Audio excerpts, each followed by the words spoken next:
वकील साहब, वकील साहब, आप ही मेरी बेटी की इज्जत बचा सकते हैं। वकील साहब, मेरी बेटी झूठ नहीं बोल रही है। वकील साहब, आप मेरा केस लड़ लीजिए। वकील साहब, वह नीच दरिंदा झूठ बोल रहा है। उसी ने मेरी बेटी की इज्जत के साथ खिलवाड़ किया है। वकील साहब, आप ही मेरी बेटी की इज्जत बचा सकते हैं, नहीं तो मेरी बेटी अपनी जान ले लेगी। मैंने आपसे कोर्ट के बाहर भी कहा था ना कि आप मेरी फीस की व्यवस्था कर लीजिए, मैं आपका केस लड़ लूंगा। आपको इतनी सी बात समझ में नहीं आती क्या, जो आप मेरे घर तक चले आए? गौतम, गौतम ऐसा नहीं कहते बेटा, बड़े बुजुर्गों से तमीज से बात की जाती है। माँ, आप मेरे पर्सनल मामलों में दखल मत दिया करो। कितने बार समझाऊं मैं आपको? आप यहाँ से जाइए, मुझे अपने काम में किसी की दखल अंदाजी जरा भी पसंद नहीं है। देखिए, मैंने आपसे पहले भी कहा है और अब भी कहता हूँ कि आपकी हैसियत नहीं है कि आप मुझे मेरे फीस के पैसे दे सके, इसीलिए ना आप यहाँ से चुपचाप चले जाइए और कोई सस्ता सा वकील ढूंढ लीजिए। ऐसा ना बोले वकील साहब, ऐसा ना बोले। मेरी बेटी कुछ भी कर बैठेगी। वकील साहब, मेरी बेटी की जान बचा लीजिए। मेरी बेटी सच कह रही है। उन दरिंदों ने मेरी बेटी की इज्जत के साथ खिलवाड़ किया है। वकील साहब, मेरी बात मान लीजिए ना। लगता है आपको सीधी सीधी बात समझ में नहीं आती। देखिए, मुझे मजबूर मत कीजिए कि मैं आपको यहाँ से बाहर धक्के मार के निकाल दूं। चलिए उठिए, उठिए यहाँ से, बाहर जाइए आप। मैंने कहा बाहर जाइए, मुझे धक्के मारने पर मजबूर मत कीजिए। वकील साहब, मेरी बेटी की जिंदगी बचा लो। वकील साहब, मैंने कहा निकलो यहाँ से, निकलो। कहाँ से चले आते हैं फटीचर कहीं के। मैंने आपके बहुत पैर पकड़ लिए, बहुत गिड़गिड़ा लिया मैंने आपके सामने, लेकिन याद रखिएगा वकील बाबू, अगर मेरी बेटी को कुछ हो गया ना तो इस बूढ़े बाप की बद्दुआ खाएगी आपको। आप भी अपने बाल बच्चों के दुख में तिल तिल करके मरोगे। आज आप अपने तरक्की के घमंड पर इतने चूर हैं कि आज आपको एक बेबस पिता का दुख नहीं दिख रहा है, एक बेगुनाह लड़की नहीं दिख रही है, आपको सिर्फ हरे हरे नोट दिख रहे हैं।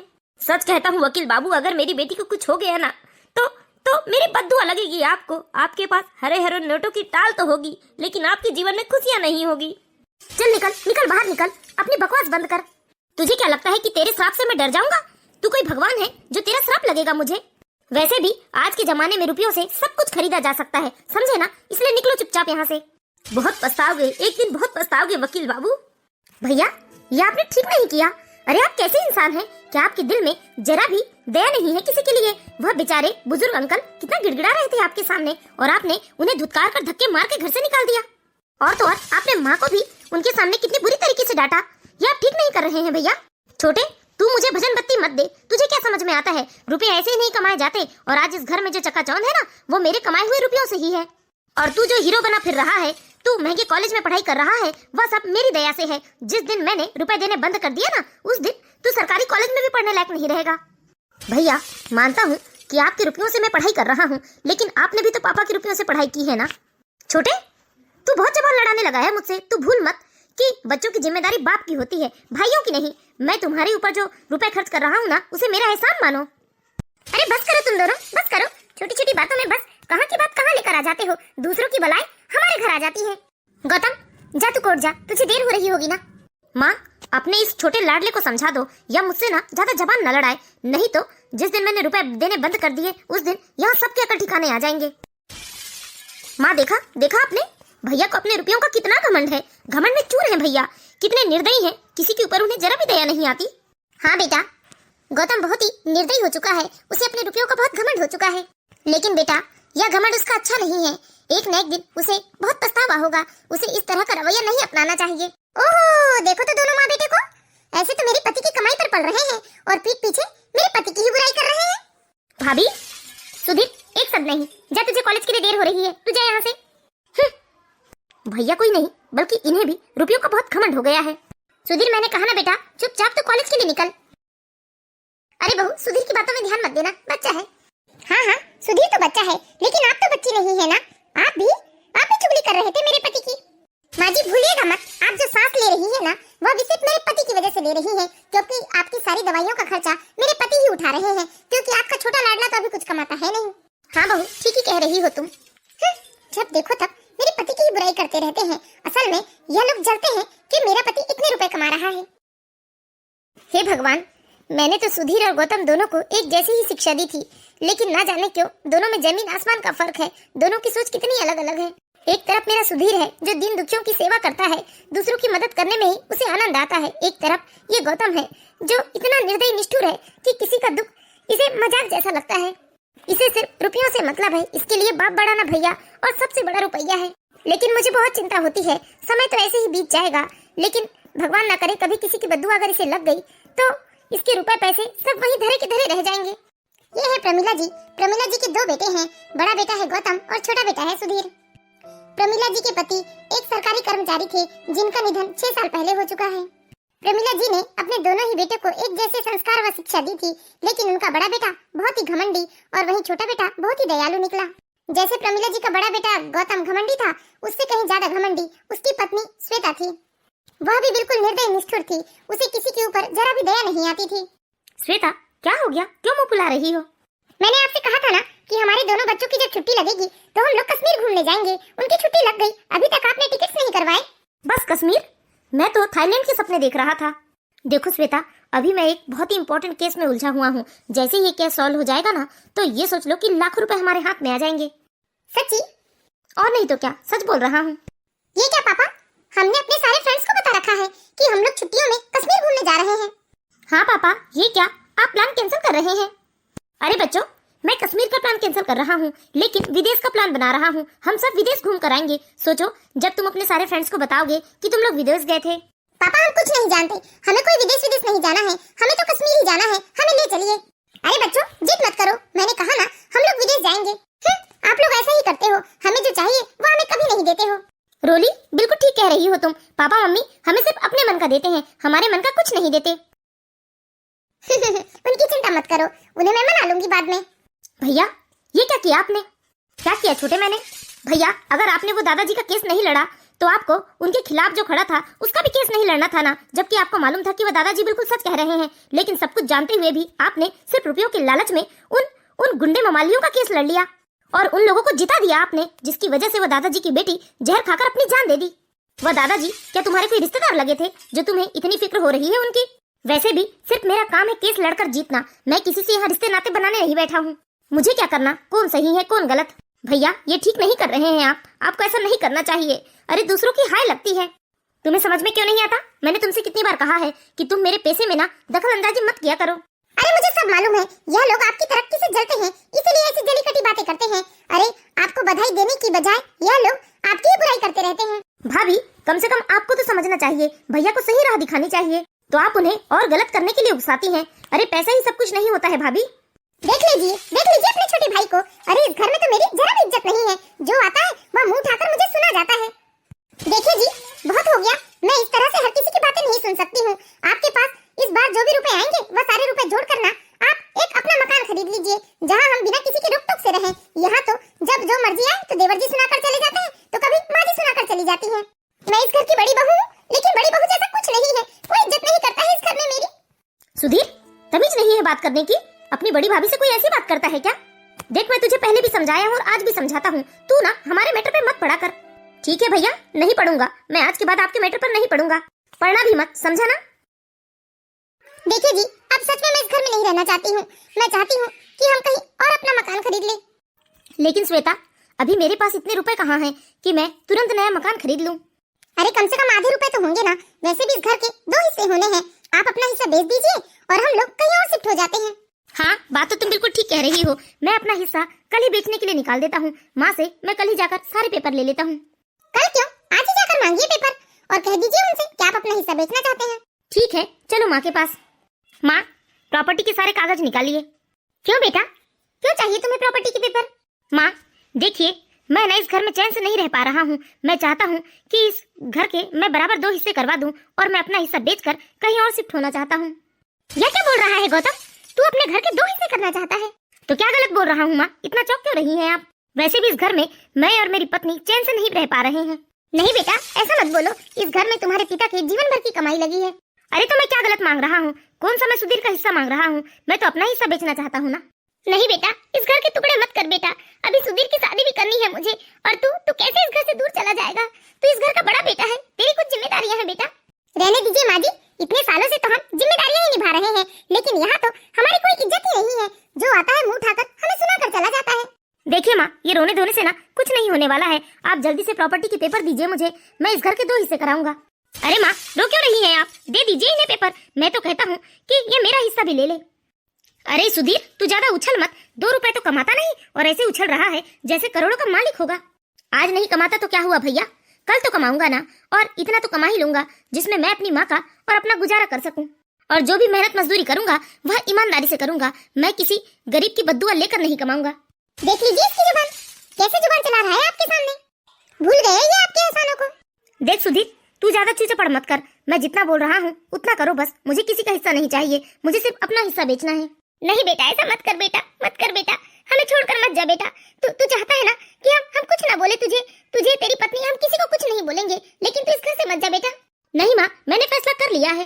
गौतम की माँ गौतम को समझाने की बहुत कोशिश करती है, बहुत मिन्नतें करती है, रोती है, लेकिन गौतम और श्वेता के ऊपर उनकी आंसुओं का कोई प्रभाव नहीं पड़ता है और वह लोग प्रॉपर्टी के पेपर लेकर अपना हिस्सा बेच देते हैं और अपना नया घर खरीदकर गौतम अपनी पत्नी और बच्चों के साथ अपने नए घर में शिफ्ट हो जाता है। दादी, दादी हम आपसे दूर नहीं जाना चाहते हैं दादी। हाँ दादी, दादी हम नहीं जाना चाहते हैं। मत जाओ बेटा, मत जाओ। बच्चों चलो, हम अपने नए घर में शिफ्ट हो रहे हैं। वहाँ तुम्हें अलग से तुम्हारा कमरा मिलेगा, तुम्हें खेलने के लिए ढेर सारे खिलौने मिलेंगे। नहीं मम्मा, मम्मा हमें दादी के पास रहना है। सीधे तरीके से चलते हो या लगाओ एक लपड़। मत जा सुधीर, मत जा बेटा, अपनी माँ को अकेला मत छोड़ बेटा। आप अकेले कहाँ है माँ? आपका लाडला बेटा है ना आपके साथ, जो बड़ी बड़ी डिंगे मारता है वह है ना। वह ईमानदारी से खूब रुपए कमाएगा और आपको शान और शौकत से रखेगा।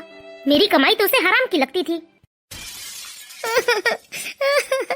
ये दिन देखने से पहले मैं भी आपके साथ चली गई होती जी। माँ, माँ आप रो क्यों रही हैं? क्या आपको आपके बेटे पर भरोसा नहीं है? ऐसी बात नहीं है बेटा, लेकिन मेरा परिवार टूटकर बिखर गया। मुझे इस बात का बहुत दुख हो रहा है। माँ चिंता मत कीजिए, भैया को एक न एक दिन अपने कर्मों पर बहुत पछतावा होगा और वह एक न एक दिन इस दरवाजे पर जरूर आएंगे अपनी गलतियों के लिए माफी मांगने को। लेकिन बेटा, शायद तब मैं इस दुनिया में नहीं रहूंगी और तू अकेला हो जाएगा।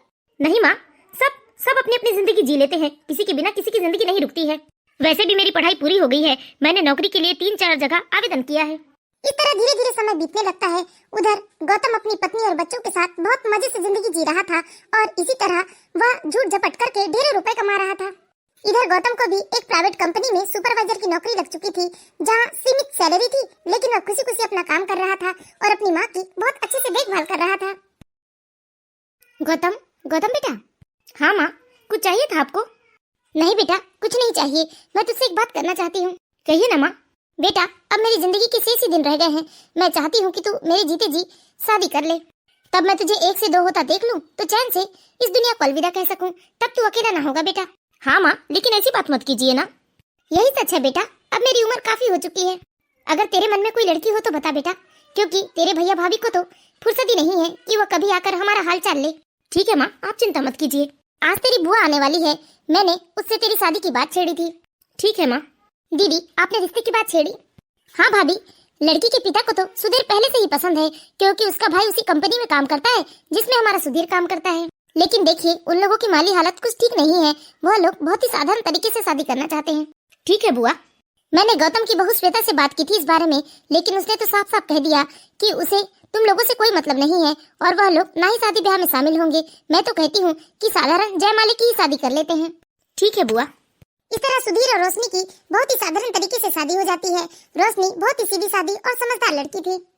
सुधीर और रोशनी खुशी खुशी साथ में रहने लगते हैं। धीरे धीरे 12 साल का समय बीत जाता है।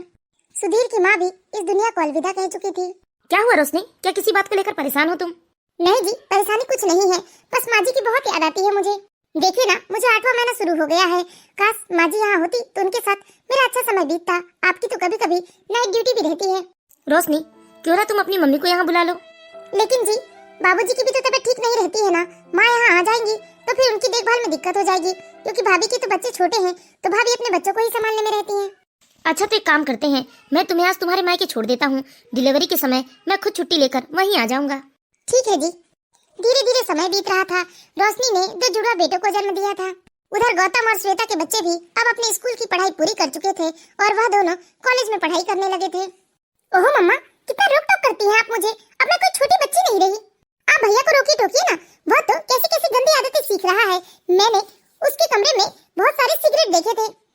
देख पिंकी, मैं उसे भी समझाती हूँ, लेकिन बेटा तू बेटी की जात है, थोड़ा संभल कर रहो, जमाना खराब है। जमाना क्या मम्मी, आप और पापा ही खराब है। आप लोग ना हमें चैन से जीने नहीं दे रही हैं। भैया भी आप लोगों पर गुस्सा ही करता है, बदतमीज। हाँ मम्मा, आप गंदे हो, सच में बहुत गंदे हो। मैं आपसे बात नहीं करूंगी। हे भगवान, इन बच्चों का क्या करूं मैं? इन लोगों ने तो मेरे नाक में दम कर दिया है।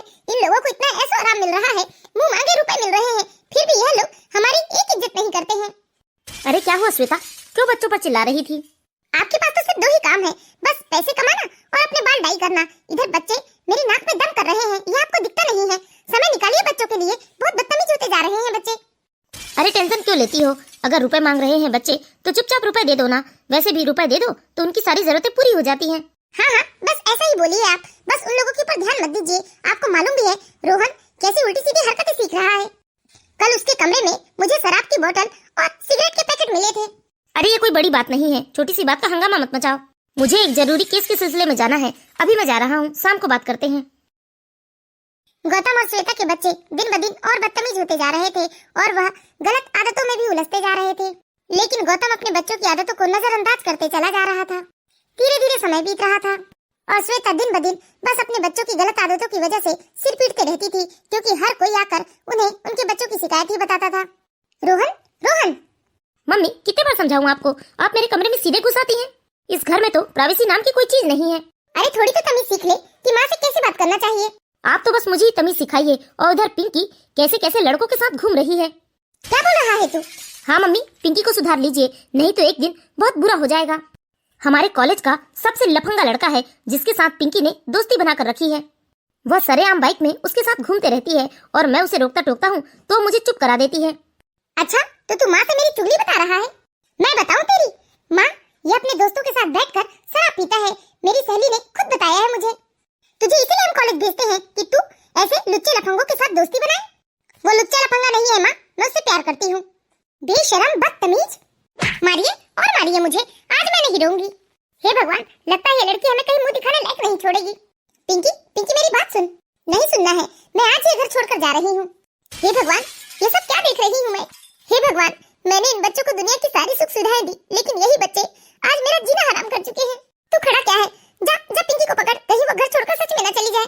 पिंकी गुस्से से घर से कहीं चली जाती है और इधर श्वेता का रो रो कर बुरा हाल हो जाता है। जब शाम को गौतम घर आता है तो श्वेता गौतम को सारी बातें बताती है। अरे क्या हो गया श्वेता, तुमने मुझे फोन करके इतने जल्दबाजी में आने के लिए क्यों कहा? आपको तो बच्चों की जरा भी चिंता नहीं है। क्या मतलब चिंता नहीं है? मैं बच्चों के लिए ही तो कमा रहा हूँ ना। अरे ऐसे कमाई का भी क्या मतलब जो बच्चों के काम आ ही नहीं रही है। सिर्फ तुम्हारे रुपयों से बच्चे बिगड़ रहे हैं, उन रुपयों का वो कोई सदुपयोग नहीं कर रहे हैं। पहले मत बुझाओ श्वेता, साफ साफ बताओ क्यों बुलाया है तुमने मुझे घर? पिंकी पिंकी घर से कहीं चली गई है जी। रोहन पिंकी को ढूंढने गया है। क्या पिंकी घर से कहीं चली गई है? क्यों गई है लेकिन? क्या कुछ बात हो गई थी घर में? मम्मी, पिंकी उस लफंगे तुषार के साथ कहीं चली गई है। रोहन, ये क्या बोल रहा है तू? पापा, मैंने कई बार यह बात आपको बताने की कोशिश की, लेकिन आपके पास तो कभी टाइम ही नहीं रहता था। रोहन, तेरी भी आंख कम नहीं है, तेरे बारे में भी मुझे चारों तरफ से सिर्फ शिकायतें सुनने को मिल रही है। मम्मी, अभी यह वक्त मेरी बुराइयां ढूंढने का नहीं है, बल्कि पिंकी को ढूंढने का समय है।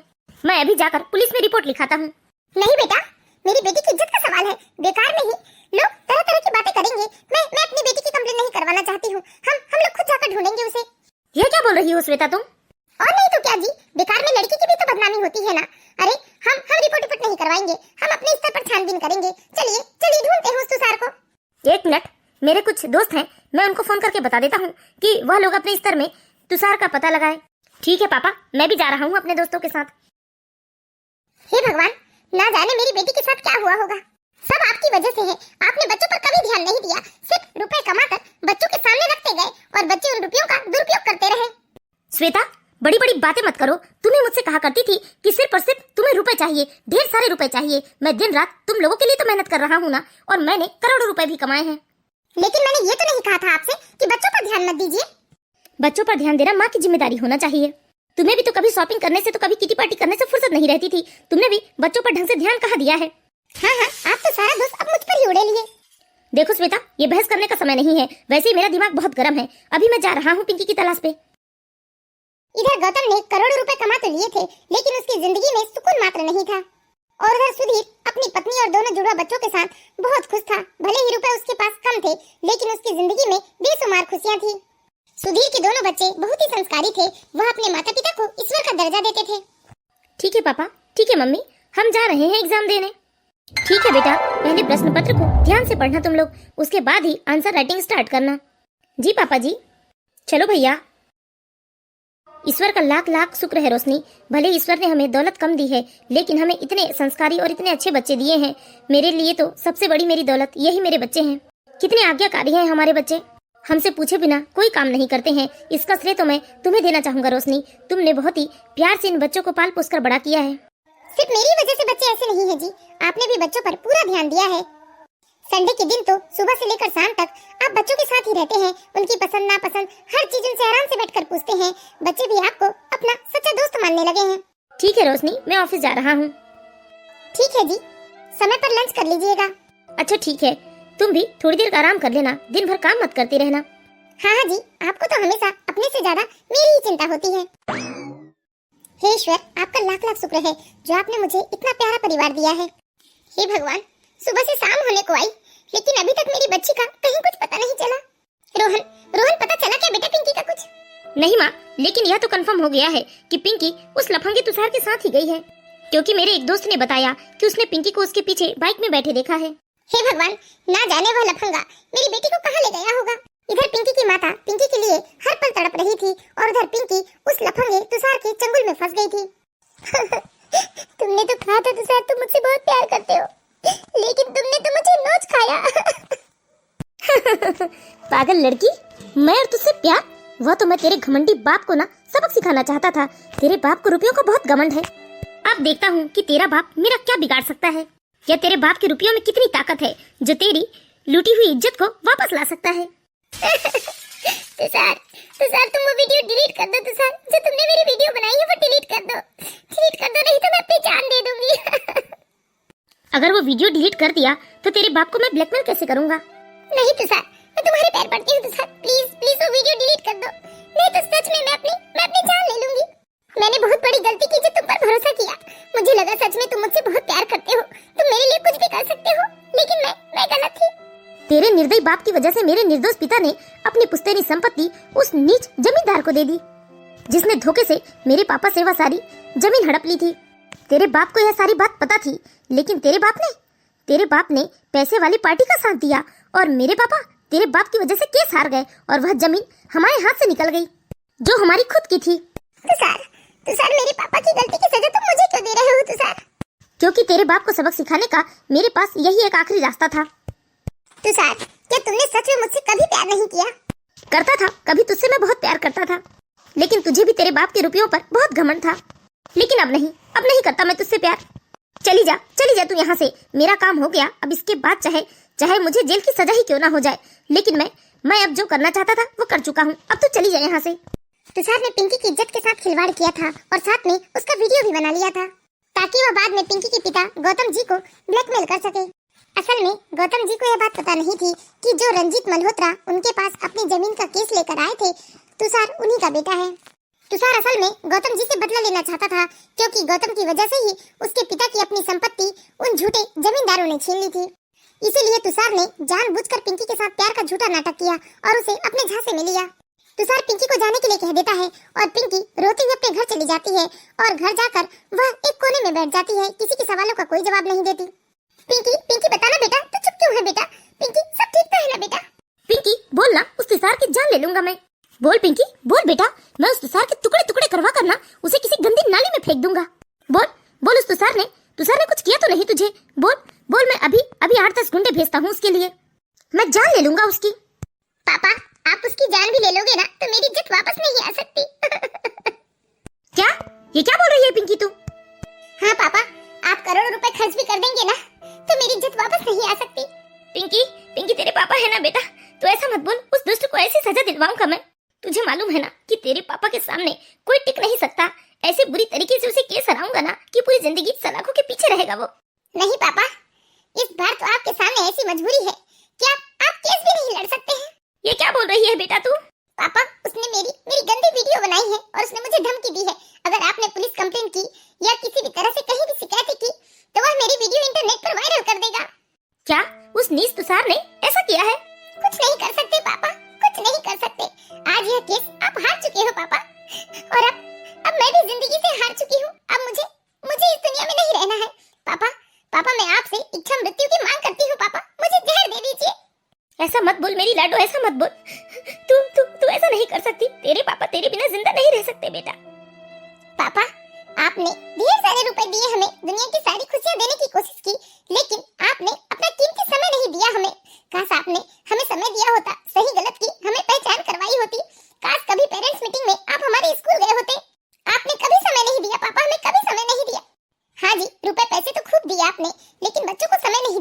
देखिए ना हमारे बच्चे आज जिंदगी के कैसे मुकाम में आकर खड़े हैं। एक है रोहन जो बुरी तरह से दुनिया भर की गलत आदतों में गिर चुका है, मुझे इसके बारे में कई लोगों ने बताया है। और इधर हमारी पिंकी की जिंदगी पूरी तरह से बर्बाद हो चुकी है। ऐसा मत बोलो श्वेता, ऐसा मत बोलो। मैं अपनी बच्ची को कुछ नहीं होने दूंगा। अगर वह चाहता है कि मैं केस ना करूं तो ठीक है, मैं उसकी कोई शिकायत नहीं करूंगा। मैं उसके पैर पकड़ लूंगा, उससे विनती करूंगा कि वह वीडियो डिलीट कर दे। देखिए ना जी, कितने रुपए कमाए आपने, कितने रुपए कमाए, लेकिन उन रुपयों का कभी कोई सदुपयोग हुआ ही नहीं। आज मुझे वो बूढ़े काका की याद आ रही है जो आपके सामने बैठकर गिड़गिड़ा रहे थे, अपनी बच्ची की जिंदगी की भीख मांग रहे थे, लेकिन आपने उनसे साफ-साफ मना कर दिया कि आप बिना रुपयों के उनके केस नहीं लड़ेंगे। और उनकी बच्ची ने जहर खाकर आत्महत्या कर ली थी। हाँ श्वेता, और वो काका जी ने मुझे कितनी सारी बद्दुआएं दी थी। कहा था कि मेरे पास रुपए पैसे तो बेशुमार होंगे, लेकिन मैं अपने बच्चों के प्यार और उनकी खुशियों के लिए तरसूंगा। उनकी बद्दुआ मुझे लग गई है श्वेता, लग गई है मुझे। मेरी भी इतनी ही गलती है जी, हमेशा आप गलत राह में चलते रहे और मैंने आपको रोकने की जगह और प्रोत्साहन दिया कि आप सिर्फ रुपए कमाइए, रुपए को महत्व दीजिए। मैंने आपसे आपके सारे रिश्ते नाते को दूर भी कर दिया, आपकी माँ, आपके भैया भाभी सबको दूर कर दिया मैंने आपसे। जब भी इन लोगों का फोन आता गांव से तो मैं आपसे कभी बात नहीं करवाती थी। मैंने आप दोनों भाइयों के बीच में ढेर सारी गलतफहमियां भी पैदा की और धीरे धीरे सारे रिश्ते नाते मानो खत्म से हो गए। काश हम सब पूरा परिवार एक छत के नीचे रहते तो सबका सपोर्ट, सबका प्यार हमारे बच्चों को मिलता। मुझे समझ में आ गया है श्वेता कि इंसान को अपने कर्मों का फल ना यही भुगतना होता है। माता पिता के गलतियों की सजा ना उनके बच्चों को मिलती है। आज मैंने रुपए पैसे कमाने के चक्कर में कैसे कैसे गलत राह चुने, कैसे कैसे निर्दोष लोगों को मैंने सजा दिलवा दी और कैसे कैसे दोषियों को मैंने बरी करवा दिया। भगवान मुझे मेरे कर्मों का दंड दे रहे हैं जो मेरी बच्ची की आज ऐसी हालत हो चुकी है कि मैं शहर का इतना जाना माना वकील हूँ जिसने आज तक कोई केस नहीं हारा, लेकिन अपनी ही बच्ची का केस नहीं लड़ पा रहा हूँ मैं। पापा मुझे माफ कर दीजिए पापा, मैं आज के बाद कोई गलत राह में नहीं चलूंगा। आप मुझे जैसा करने को कहेंगे मैं वैसा करूंगा। पापा मुझे माफ कर दीजिए, मैं मन लगाकर पढ़ाई करूंगा। रोहन बेटा, ये सब जो हुआ ना उसमें से तुम्हारी गलती नहीं है बेटा, बल्कि तुम्हारे माता पिता की भी गलती है, क्योंकि बचपन से हमने कभी तुम लोगों के ऊपर ध्यान नहीं दिया। मैं अपनी किटी पार्टी और सहेलियों में व्यस्त रहती और तुम्हारे पापा केस के सिलसिले में व्यस्त रहते थे। हम लोगों ने कभी तुम्हारे स्कूल कॉलेज में पेरेंट्स मीटिंग तक अटेंड नहीं की, कभी टीचर से इस बारे में बात नहीं किया कि तुम स्कूल में क्या कर रहे हो। बस हम सही समय पर फीस पे कर देते थे और उससे ज्यादा हमें कोई मतलब नहीं रहता था। लेकिन मुझे समझ में आ गया है बेटा, हर जगह रुपए काम नहीं करते हैं। माता पिता को अपने बच्चों के लिए समय निकालना चाहिए, उन्हें जिंदगी की सही राह की शिक्षा देनी चाहिए जो हम लोग तुम्हें नहीं दे पाए, और आज हमारे कर्मों का फल तुम लोगों के ऊपर आ रहा है बेटा। हाँ श्वेता, मेरा भाई मुझे कितनी ही समझाने की कोशिश करता था, लेकिन मैं उसे उल्टी सीधी बातें कह देता था। यहाँ तक मैंने उसके फीस के पैसे भी देने बंद कर दिए थे क्योंकि वह मुझसे बड़ी बड़ी बातें करता था। लेकिन मुझे क्या पता था कि वह उम्र में छोटा तो है, लेकिन वह मुझे जिंदगी की बड़ी बड़ी सीख पढ़ा रहा था। लेकिन मैंने उसकी बात कभी नहीं मानी। श्वेता, चलो श्वेता, हम सब गांव जाएंगे श्वेता, और वहां जाकर हम सुधीर से माफी मांग लेंगे। शायद हमारी थोड़ी बहुत गलतियां माफ हो सके। पिंकी बेटा, तुम्हें डरने की जरूरत नहीं है। आज से तुम अपने चाचा चाची के साथ ही रहोगी और तुषार जहाँ भी होगा मैं उससे ढूंढकर माफी मांगूंगा और उससे वह वीडियो डिलीट करने के लिए कहूंगा। मैं कोई केस नहीं करूंगा बेटा, लेकिन तुम मरने की बात मत करना बेटा, क्योंकि तुम हमारी जिंदगी हो। इस तरह श्वेता और गौतम को अपनी गलती का एहसास होता है और वह लोग सीधे अपने दोनों बच्चों को लेकर गांव पहुंच जाते हैं सुधीर के। सुधीर मेरे भाई, मुझे माफ कर दे। अरे भैया, इतने सालों बाद आपको गांव की कैसे याद आ गई और माफी किस बात की मांग रहे हैं आप? सुधीर, माँ ने और तुमने मुझे समझाने की बहुत कोशिश की थी कि बुरे कर्मों का बुरा फल मिलता है, लेकिन मैंने तुम लोगों की बात कभी नहीं मानी थी और हमेशा रुपयों के लालच में दोषियों को बाइज्जत बरी करवाता रहा और निर्दोषों को मैं सजा दिलवाता रहा। लेकिन आज मेरे एक एक कर्म का फल मैं सूद समेत चुका रहा हूँ। बस मेरे भाई, मैं तुझसे माफी मांगना चाहता था कि शायद मेरे कर्मों की सजा थोड़ी कम हो सके। अरे भैया, आप हमसे बड़े हैं, इस तरह आप हमसे माफी मत मांगिए।